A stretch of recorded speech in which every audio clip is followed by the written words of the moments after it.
Ladies and gentlemen, welcome to the first day of the last quarter of this decade.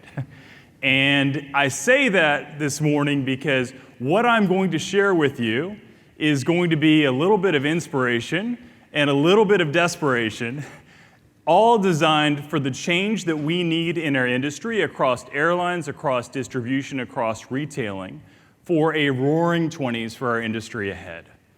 As we move forward, I wanted to share that the number one thing driven by the Apex IFSA Board of Governors, and just to let you know, for those of you that don't know Apex, because we're on the airline side, we're the second largest international airline association in the world after our very good friends at IATA.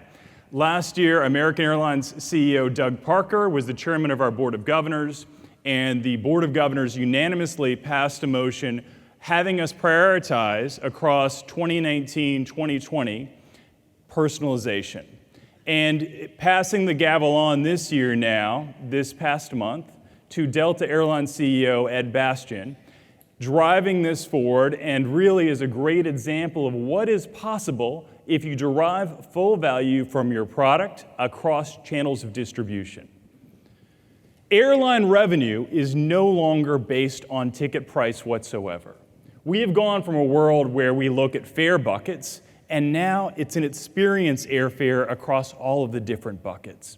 We have gone from cases of service that basically are included to cases of service that are across airlines, no matter the model, a la carte. Ticket purchase used to equal the airline's revenue, and now ticket purchase equals the start of revenue. Going forward, loyalty used to center around points. Now it's centered around experiences to engender loyalty. Loyalty around points is old thinking. This is new thinking. Alliances, as shown by the LATAM announcement last week, should help revenue, but in reality, integrated partnerships definitively do drive revenue. And the old airline thinking was increasing passenger experience, increasing your distribution costs, thinking about how to make more money from the experience you spend so much to deliver, used to be about cost. And now it's about paying the strongest dividends that you can possibly imagine. So airline experienced value propositions now definitively define profits. If you look at customer experience airline leaders, they see a return on investment more than twice that of laggards. You can also see that you can drive revenue and experience growth based on the net reduction expense per customer because you're deriving so much more revenue per customer. Leaders in airlines are cultivating loyalty. They're nailing the basics, but they're constantly delivering surprises. And airline leaders recognize that great experiences are intentional and emotional in nature from first shopping experience forward. And that's what you really have to drive across all of your channels. Global profitability from our friends at IATA shows how much every dollar counts. Across the industry worldwide, we're just over $6 per passenger, with North America leading in this marketplace. But it's still a very, very low margin business. This summer, IATA shared that the profit per passenger on a global basis, the real inflation-adjusted cost of air transport, has been halved in the past 20 years. So for those of us driving this industry, this is a great accomplishment. Yet we see so much more robust profits than in the past. How? How have they succeeded if we have driven down prices? It's because in the last 10 years alone, ancillary revenue has grown from 2% to 12% of all airline revenue worldwide, now exceeding over $93 billion. The difference in airline success has been providing a low fare base and enabling choices for customers from the first flight search forward onto their journey. So we, across every major airline in the world at Apex, have really enjoyed Route Happy's advances, especially as it's integrated fully into ATP Co. Story after story, airline after airline, showing how this integrated vision of passenger experience being from first shopping forward is a story of success. We believe that a full, trusted airline retailing experience is critical to creating a vibrant shopping experience for all customers. So from an Apex perspective, we see bringing Route Happy under ATPCo's wings as an industry platform is really a giant step forward for the passenger experience marketplace. I turn to my friend Ed Bastian here for a great quote that he gave earlier this year.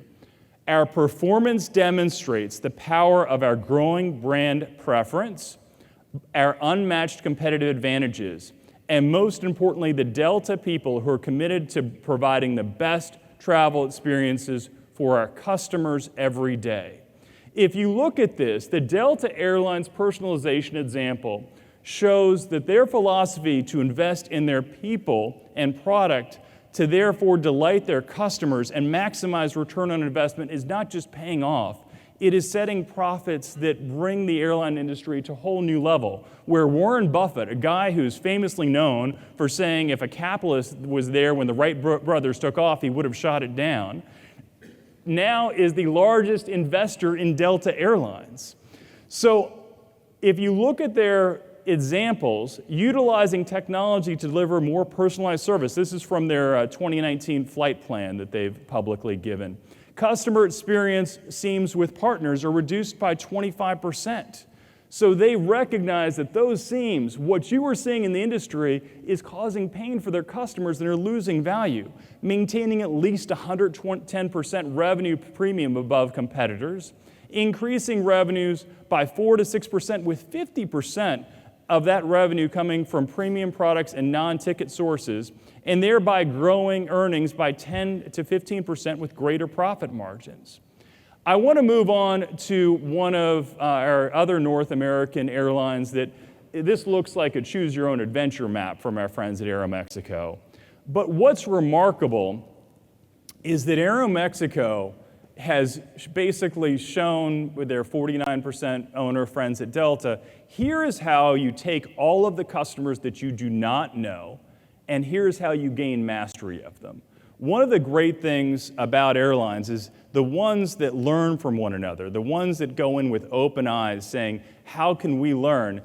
Aero Mexico has 20 million customers that are not members of their frequent flyer program or any of their partners' frequent flyer programs that they are individually tracking based on preferences, abandoned shopping carts, tracking them across different channels of distribution in a seamless manner.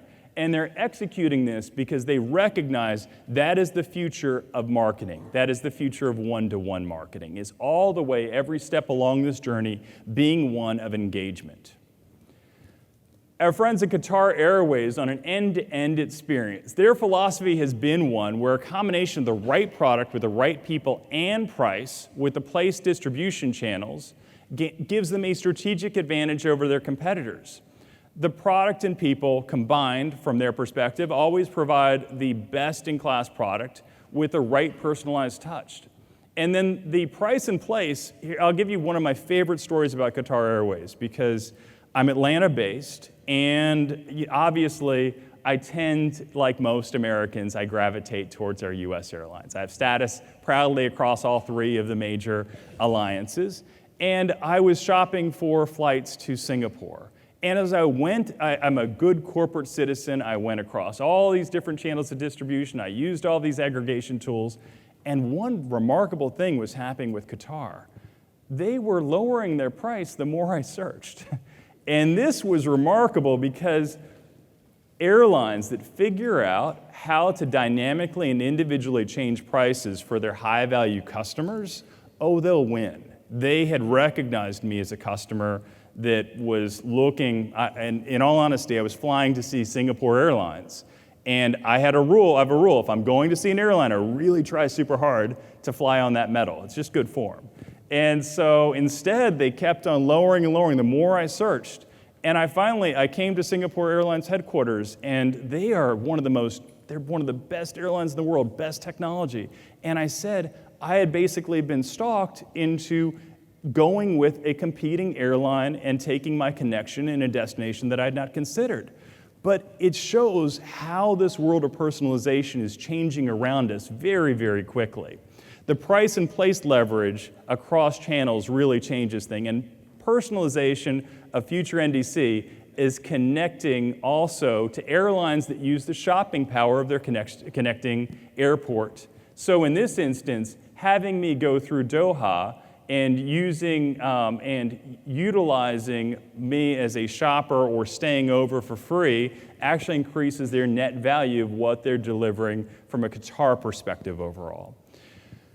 In closing, I'm going to give you 4 key points that I want you to take away as we enter in a few months into the next decade ahead.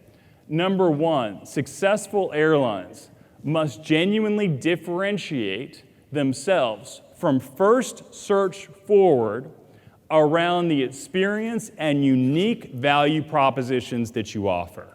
As an example, I fly Southwest Airlines with my family all the time. I do it proudly because when it comes to my personal travel, I love that companion pass seat and I love the flexibility. If it's raining in Orlando, we don't have to go to Orlando and there's no fee.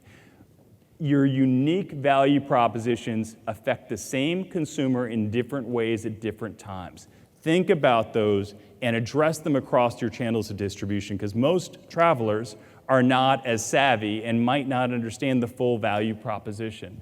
2, airline profitability against competition and recessionary pressures, which we all detect the headwinds of that coming now, will be determined by the airline best driving incremental revenue while engendering next generation loyalty. This means that you as an airline, you as distribution partners, you as online retailers must give a clear, undeniable value proposition that doesn't just meet expectations, that radically surpasses customer expectations and is taking to the next level constantly. 3, personalization will be won by the airlines that learn to better serve their customers on a one-to-one basis, leveraging not only CRM like Salesforce, our friends at Aero Mexico, but is going into a game of artificial intelligence and machine learning. There is a major difference between serving your customer and stalking your customer.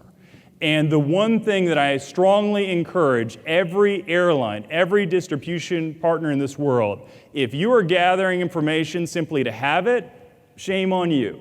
This is about how you can serve them, gather information that serves them, because if you do that, you will gain trust. I do not want anyone in our industry to be the next Facebook of, oh, look how they've gathered this information about this customer. Protect the data, gather what you need, and then leverage it to serve, because if you do that, when someone one day says, oh, so-and-so's gathering this data, you'll have the perfect reason why, and that's what matters to people, the why. And finally, it's about end-to-end passenger engagement with the experience to make it real. It's not only about me last night getting on my aircraft, but knowing I get push notifications my baggage has made it on board. It's tracked all the way through the process. I'm getting constant updates when there's a delay. It's serving people along that journey that really creates loyalty and creates value, and takes a bad moment when I have a flight delay. Because I'm getting constant updates, I feel served, taken care of, and I didn't mind it so much. So with that, I hope you have an incredible Elevate conference ahead. I shared some inspirational examples from our airlines to inspire you as to what is possible, and I hope that over the next 2 days that you really engage with everyone here to make it possible. Thank you very much.